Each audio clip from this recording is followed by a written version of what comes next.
Kewajiban nu jadi sepuh kanu jadi budak teh kudu daek ngawurukan. Ulah ieu mah budak hayang ngarti kana urusan agama, hayang boga berakhlak anu mulia, hayang soleh ari ngawurukan embung.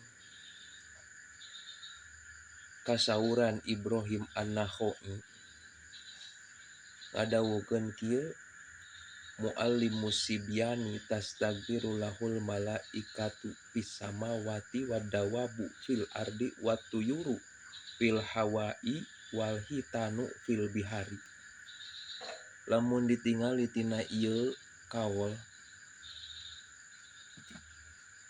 ngajarkeun budak tentang urusan akhlak,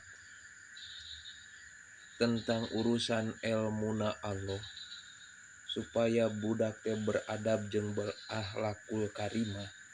Untungna teh ka urang-urang keneh, nah budak sorangan atau budak batur. Wabil khusus budak sorangan. Cek Ibrahim An-Nakhai, para malaikat nu aya di langit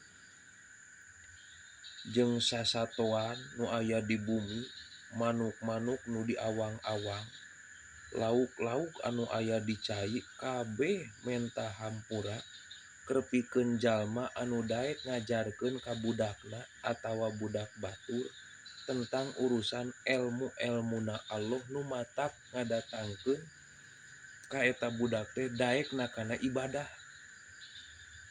Jadi sabenerna mah undungna ka urang-urang keneh.